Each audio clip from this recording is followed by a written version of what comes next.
All right, everybody, this is the third video in the 5-2 Algebra 2 Pre-Calc series. This will be the last instructional video for the week. Next week, I may do one or two, not very many, depending on how many questions I get asked. But following this will be like a preview video to your homework to kind of help you get started in case you have a question, all right? Now, keep in mind when we're doing these that there are multiple ways to do these. You can get answers in different ways, but I do check step by step to make sure everything makes sense.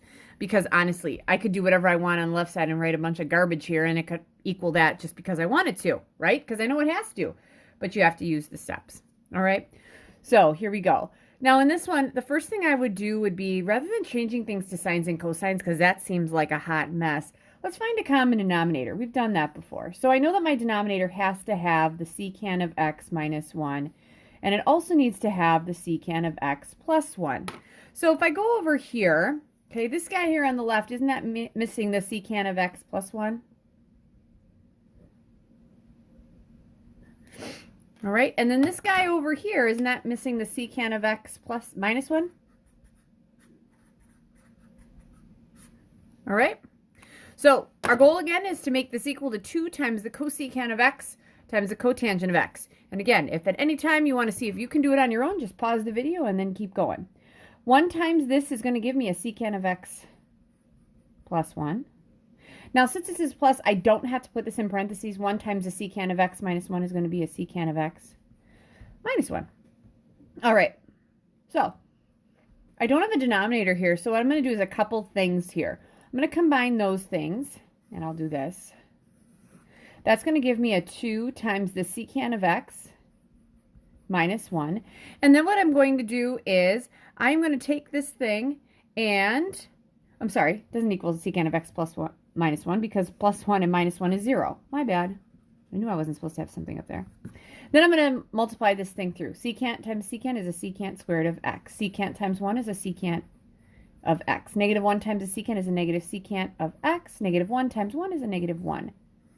Numerator is 2 times the secant of x over, these secants are gone, and we get a secant squared of x minus 1. All right, so that is my denominator. So one of the things I'm noticing is that I have a subtraction in here, and I really don't want it. But secant squared of x, I feel like secant squared of x, oh, I got 1 plus the tangent squared of a. Didn't that equal on here the secant squared of a? So if I would subtract 1, couldn't I say that the tangent squared of x is the same as the secant squared of x minus 1? All right, that's what I'm going to do. And honestly, this side here, you guys, you don't have to add that on your proof. So I know that the secant of x, 2 times the secant of x, is the same thing as the tangent squared of x. All right? Now, at this point, I'm going to change everything to sines and cosines, all right? Because I'm not seeing anything here, but I'm seeing, I'm not just seeing what I need. So let's see here. 2 times, this is going to be 1 over the cosine of x that's divided by tangent squared. Wouldn't that be the sine squared of x over the cosine squared of x? All right, now this division symbol right here. Oh, and I didn't do this. Should have done this. Sorry about that, guys. This is your division symbol.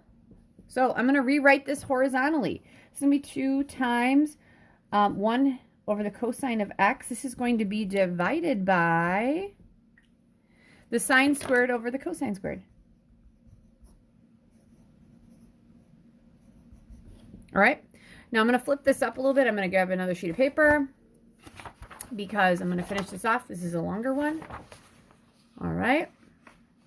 Now, when we divide, what do we have to do? We have to multiply by the reciprocal. So I'm going to have 2 times, I'm going to leave this as 1 over the cosine of x. We're going to multiply this by the reciprocal, which would be the cosine squared of x over the sine squared of x. All right, so peeking, keep in mind, I know I shoved that up there. This has to be 2 times the cosecant of x times the cotangent of x. Okay, so here we go. Wouldn't this cosine divide out with 1 there? And I would have 2. And then in the numerator, I'd have a cosine of x over, and I'd have a sine squared of x. All right, so I can rewrite this. I can say this is 2 times the cosine of x over the sine of x times the sine of x. Isn't that the same thing? I'm getting to what I want it to be. Cotangent is cosine over sine. I have the 2. If I put this over 1, wouldn't that be the cosecant? So this would be 2 times the cotangent of x times the cosecant of x, which is the same as that, and that checks. All right, so that one was a little more complicated. All right, that brings me to my second one. All right, the second one for this lesson is going to be the cosine of t. So I'm using a different variable for my angle, which is fine. Times 1 over 1 minus the sine of t. That's going to equal the cosine of t. I'm sorry, that's going to equal 1 plus the sine of t over the cosine of t. Left side, we're going to change to the right side. So here's what we're going to do. We're going to multiply by a factor of 1. So I'm adding that to my list. I can multiply by a factor of 1, and here's why. Does it make sense, you guys? If I want to change this to this, in the numerator, I have to have a 1 plus the sine of x. Or a t, I'm sorry. And if I multiply the numerator by 1 times the sine of t, I have to multiply the denominator by 1 times the sine of t. So my goal in all of this is to leave this guy alone because it's right there and get rid of this through simplification. All right, here we go. So I like the 1 plus the sine of t. That's not the problem. That's times the cosine of t. That's all over. All right, let's multiply this through. 1 times 1 is 1. 1 times a negative sine of t is a negative sine of t. Sine of t times 1 is a positive sine of t. And a sine of t times a negative sine of t is a negative sine squared of t. All right, on the top, I'm leaving that alone, hoping that the denominator goes away, or the cosine goes away. Over. This is 0, and I've got 1 minus the sine squared of t. All right, so, okay, so I need this to be the cosine because I need this to go away. If we know that the cosine squared of a plus the sine squared of a equals 1, couldn't we say that if we subtract the sine squared of a, wouldn't the cosine squared of a equal 1 minus the sine squared of a? That makes sense? So I'm going to substitute this. I'm going to get rid of that and rewrite it as the cosine squared. So I have 1 plus the sine of t, because I'm using t's and not a's, over 1 minus the sine squared is going to be the cosine squared of t. All right, wouldn't this one divide out with 1 there? So I get 1 plus the sine of t all over the cosine of t. That works. All right, and this was one of my steps right there, and this was another one. If you need to do that, there you go. Makes sense. All right, which brings me to my last one. Now I'm going to use an angle of u, which is fine. I'm going to have the cotangent squared of u over 1 plus the cosecant squared, or 1 plus the cosecant of u. I want that to equal, sorry, I forgot to tell you what it has to equal. That needs to equal the cosine, or the cotangent of u times the secant of u minus the tangent of u. Wow, that's a lot of stuff. But let's see what happens here. All right, now I'm going to take the left side, I'm going to change it to the right side. I know that there's something with a cotangent, so I'm going to see if I can do something with that with the Pythagorean.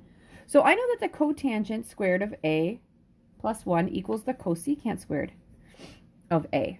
So wouldn't it make sense that if I want to get the cotangent squared, I'd subtract?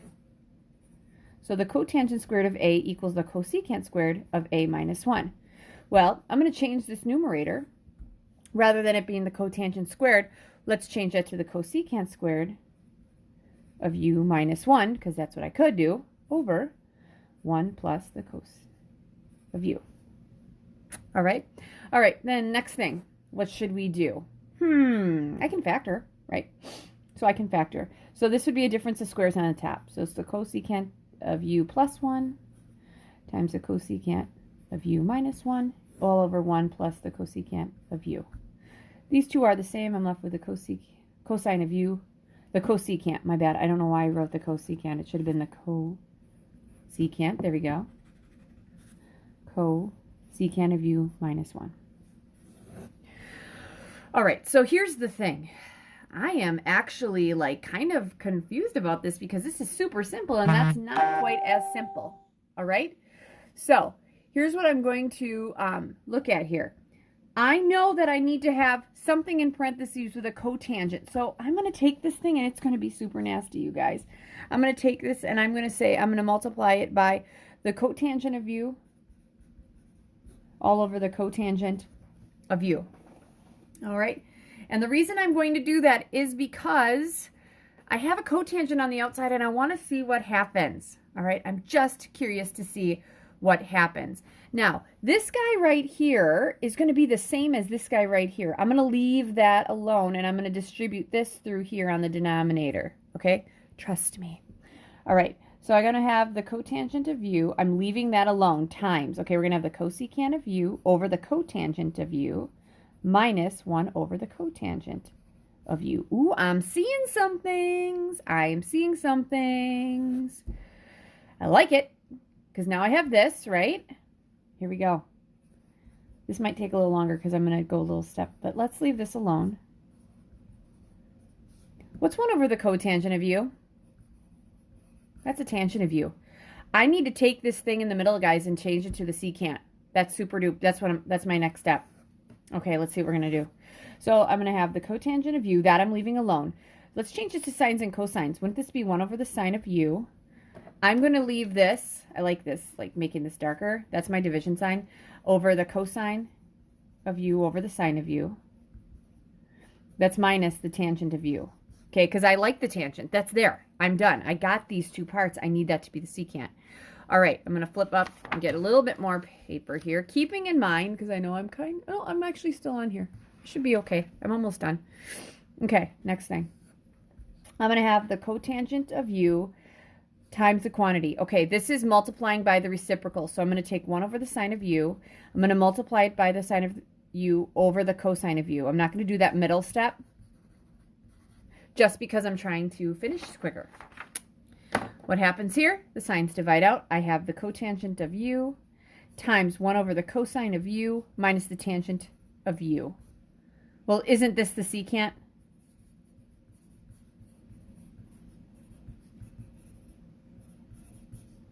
And that works. All right. So this is the end of your instructional videos. You're going to have a worksheet that's assigned to you. I believe there's 14 problems. I'm going to take a look at that and kind of give you some pointers on how to get started and a couple in the beginning. And then you guys are going to try to do the rest of on your own. Good luck. Have fun. These are awesome. These are so much fun.